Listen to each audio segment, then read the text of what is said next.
Hi there, Mcpherren cousins. It's Joe, and I'm sorry I can't be with you, but I wanted to send this video and say hi to you, and at least be there in two dimensions, if not three. Um, Going to briefly run through a little bit about what's going on in my life in toto, and a few couple of Mcpherren family memories for you. Um, we live in West Lafayette, Indiana, where I've been living now since the early 1980s. Left Auburn, went to Purdue University, got a degree in electrical engineering, met a wonderful lady. We got married in 1975, right after we graduated from Purdue, and I'm still married, almost 44 years now, married to Gretchen. Worked overseas in a remarkable experience we had in Southern Africa, teaching at some technical schools there. Moved back and have been here in West Lafayette ever since. Most of my career I've spent working in technical management, both in the medical device industry and the construction industry. I've been in medical devices for quite a while, and for the last 15 years really have been responsible for the manufacturing of a skin graft product here in West Lafayette. Very satisfying. I'm still working and paying into the Social Security Fund to support all of my cousins. Quite happy to help. You're welcome. Gretchen and I had three sons, have three sons along the way. Our oldest is David. He's now 41. He lives here in West Lafayette. Along with his wife, Susan, they have three now teenagers, and that is a hoot. Not always fun, but a hoot to watch our children raise teenagers. They have twin boys who are 15, a daughter who is almost 13. They will be going into the 10th grade and the 8th grade, respectively. Our middle son, Nathan, and his wife, Angela, live in the south suburbs of Minneapolis. Mary Lee will know all about Lakeville, Minnesota. Nathan and Angela have two daughters. Stella is just turned 4, and our youngest granddaughter, Vivian, is about 7 months or so. She was born in October. She'll be 1 this coming October. They're fine, doing well in the Minneapolis suburbs. Our youngest son, Matt, just turned 30. He and his wife, Stephanie, live in Des Moines, Iowa. Matt just finished his master's degree, got his teaching certificate. He'll be teaching high school starting this fall at a suburban high school on the west side of Des Moines. They don't have any kids yet. Rumor has it, but you hear about these rumors. Who knows? So that's our family. We're very, very grateful. We've been amazingly blessed with health and good relationships with our kid, and all of our kids, our daughters-in-law, our 5 grandkids, and that's a spectacular blessing. Gretchen and I spend a lot of time together, which is our great joy.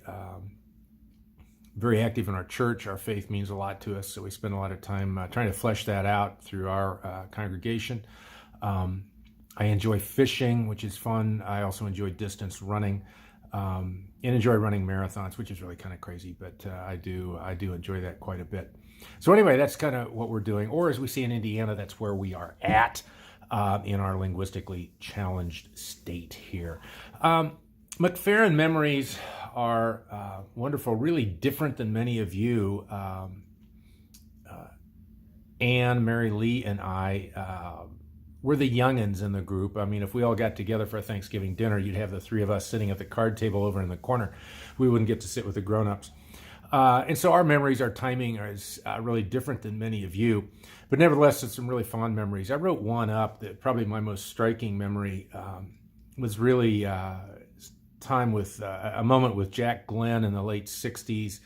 On a New Year's Day when I got to join the other men to watch all the bowl games on TV. It wasn't Jack always had the best TV in the group, so always gathered at his house.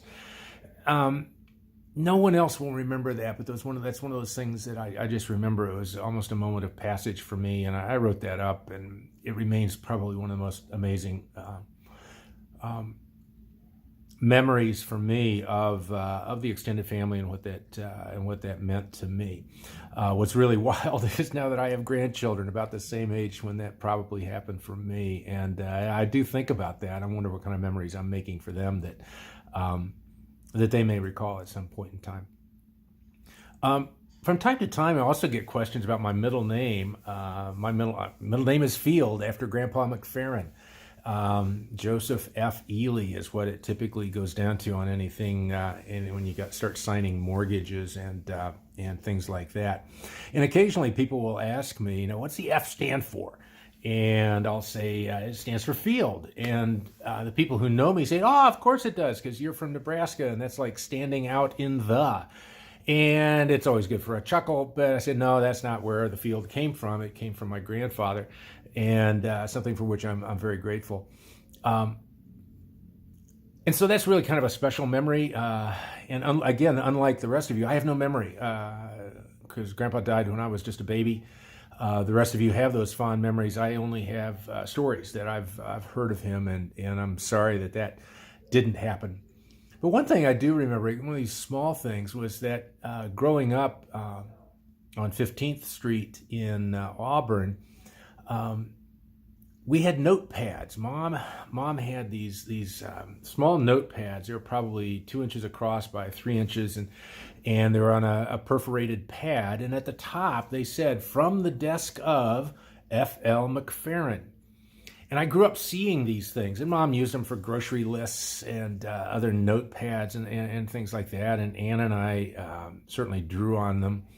But I remember even as a kid, I think, man, that is so cool. If you get to be old enough, successful enough, you can print your own notepads that say, "From the desk of F.L. Mcpherren." And I wondered if I would ever have any opportunity to say, gosh, "From the desk of Joe Ely." Wow. And, I could, but, I never have done that.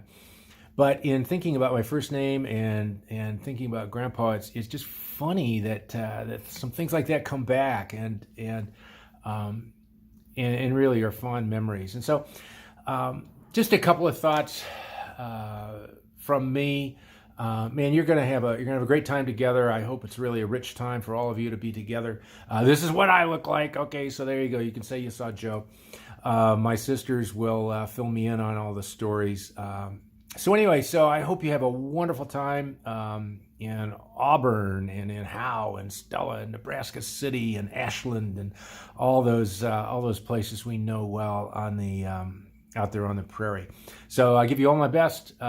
Thanks for keeping me in the loop. I'm sorry schedule didn't allow for me to be with you, but have a wonderful time. My best and my love to all of you. Thanks for being family.